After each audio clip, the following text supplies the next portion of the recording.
All right, more about what could be in store for Africa under Biden. We're joined by SABC Foreign editor Sophie Mokoena, as well as senior research fellow with the Trade Collective, Lebohang Pheko, and political and economic analyst, Professor Somadoda Fikeni. Welcome to you all. Sophie, let me start with you. Just tell me about the response from African leaders, world leaders as well. Some have congratulated, some holding back, like Russia. Give us the lay of the land there. Well, of course, there was spontaneous reaction immediately after Joe Biden was declared by those who do this job in the United States of America. As you are aware that they don't have electoral commission, and therefore they look to governors of different states to announce results, and therefore media would then work out in terms of the electoral college, how many numbers a person has won, and therefore he then gets declared as a president-elect. Many leaders, starting with Great Britain, immediately Boris Johnson was quick to respond, and we know that in Africa many other countries did the same. You look at Kenya, you look at Rwanda, you look at South Africa, they were quick to respond. And also in Asia, you get countries such as India, China were quick to respond, and also South Korea. Only Russia was a bit reluctant to do that, and therefore that spoke to the fact that the world was indeed watching these elections, and therefore it was some sort of a relief for many leaders because of how the previous or the incumbent Donald Trump is handling the multilateral issues, and therefore many believed that with Biden it will be much better. Somadoda, what do you think about that? Russia held back, so did Brazil and Mexico. So two of those are BRICS nations. South Africa has issued a statement, but there was some speculation that maybe we would be stuck, between the US and the kind of BRICS sentiment, or is that overstated? Well, it might be overstated to some degree, but also remember, before you even have the American elections, BRICS was already not holding as strong as it was, because you do have a Brazilian president who is very close to Donald Trump, who doesn't seem to have internalized the notion of BRICS and its benefits. Then on the other hand, you had Prime Minister Modi in India, who also was trying to forge the bilateral relations, having some tensions with China. So within BRICS itself, you had some strategic calculations that have allowed for individualism rather than the collective to operate. That is why you are seeing some of the countries taking individual routes. There is a need for BRICS to be revamped, but that would need leaders with converging ideas and passion for what BRICS stands for. Right now, you're suggesting a pretty weak BRICS.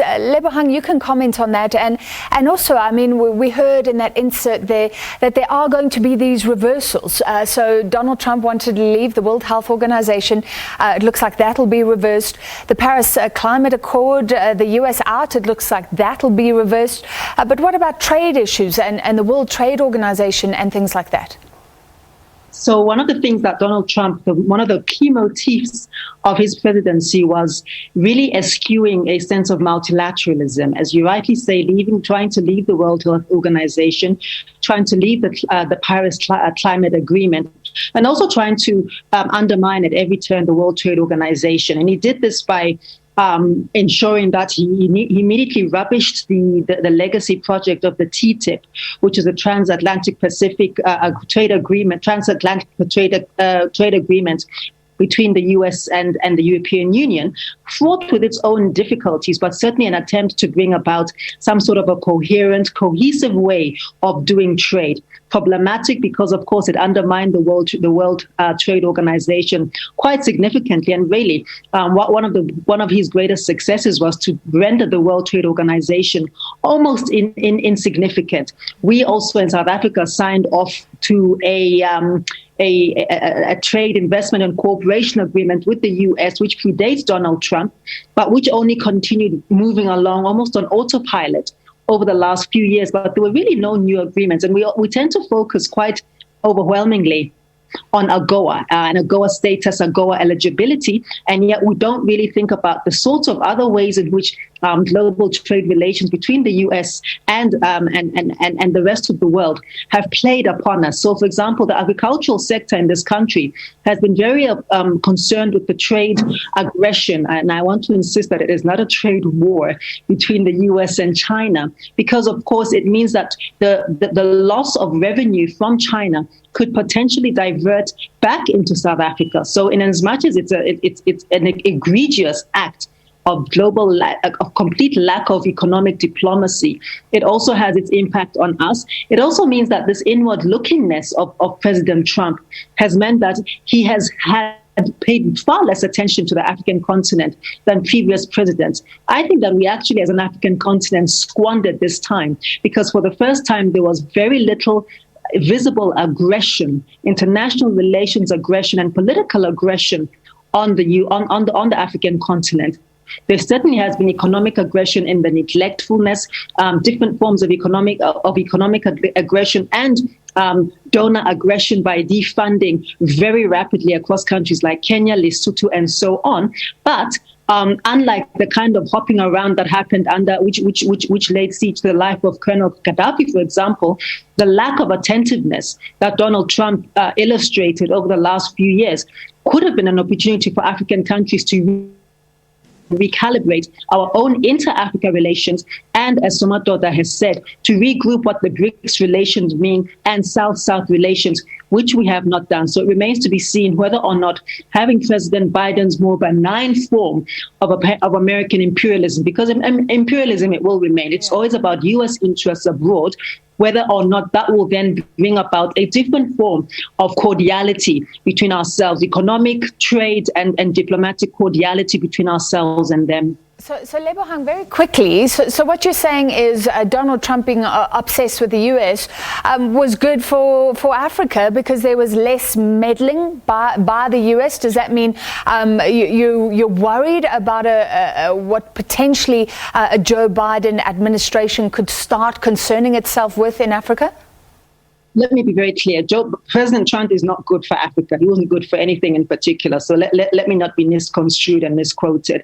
I just think that there was the inverse effect of that was that his lack of attentiveness could have been the opportunity for us to regroup and recalibrate our own relations. Secondly, I don't think that we should be concerned because Joe Biden is particularly a bad person. I think that it's an ongoing concern about the nature of the American empire, and that it seems that American interests, whether they're Republican interests or Democratic interests abroad, domestically, they converge internationally into U.S. interests, and there's actually very little difference between Democratic and Republican interests overseas. We noticed that, for example, Hillary Clinton, a Democratic Secretary of State, presided over some of the machinations that went on in Libya, for example. So I just my caution is that we should not be kidded into thinking that we're going to get something that the U.S. interests are going to change because President Biden is the president. What we will probably get is a much greater level of cordiality, courtesy, and diplomacy. All right. Thank you for that explanation. And looking at the World Trade Organization specifically, how it was gutted, I think you would all agree, you can tell me if I'm wrong, that these multilateral world bodies are generally good for Africa, like you say, our trade interests channeled through that. And Sophie, the World Health Organization, hugely important. The President Donald Trump pulling out in the midst of a pandemic. So that's all going to change. What do they say? Well, that was a dangerous move. You know that as we have discussed, it is important for the United States of America to participate in all these international organizations and fora, because it is important to have the word of the United States of America being the largest economy in the world, followed by China. And therefore, United States of America being out of these important organizations, it's quite important. It's a problem. That is why even the Director General of the World Health Organization, Dr. Tedros, was still hopeful that the U.S. will reconsider this move. And today, you could hear from the tone that his voice that he was quite happy about the developments in terms of what Joe Biden has announced earlier on. Let us take a listen at what Dr. Tedros had to say about multilateralism, but working together at the global level to attend to issues of health around the world. In 2015, the world came together to adopt the Sustainable Development Goals, the Paris Agreement, and the Addis Ababa Action Agenda on Finance for Development, which I had the honor to chair. It was a moment of great convergence, the nations of the world uniting for a common purpose and a common future. Since then, since 2015, the creeping tides of misguided nationalism and isolationism have eroded that sense of common purpose. The Paris Agreement has been undermined. The commitments made in the Addis Ababa Action Agenda have gone largely unfulfilled. And although there has been progress toward the SDGs, too often our efforts have remained siloed and splintered. We can only realize the full power and potential of the SDGs if the international community urgently recaptures the sense of common purpose that gave birth to them. In that spirit, we congratulate President-elect Joe Biden and Vice President-elect Kamala Harris, and we look forward to working with his administration very closely. We need to reimagine leadership built on mutual trust and mutual accountability to end the pandemic and address the fundamental inequalities that lie at the root of so many of the world's problems. An hour ago, Francis, Joe Biden also made an announcement after he met a group of people that he has appointed as the task team to help him to manage the crisis of COVID-19. Let's also listen to what he had to say. Because we know that we won't fully defeat COVID-19 until we defeat it everywhere, my advisory council also includes experts on global health security so that we can restore U.S. global leadership to fight this pandemic. This is a crisis that affects everyone. What is important for Africa is to ensure that they continue to focus on the African continental free trade area, and also for Africa, with a population of 1 billion people, we continue to fight for our space at the multilateral fora. Somadoda, let's give you the last word. Sophie, you've even mentioned this before, and Lebohang picked up on it, that sometimes Republican administrations actually lead to sort of tangible benefits for Africans on the ground. Sometimes with Democrats, there's great rhetoric, and not always those tangible benefits. Just lay out how important, how beneficial you believe a Joe Biden presidency could be. Well, let me start where Lebohang was, reflecting on. U.S. national interest hardly ever changed, no matter the presidents. But what is most important that people are reflecting on now is the issue of the tone and the style, as well as the fact that Donald Trump seemed not to have appreciated multilateral organizations at all.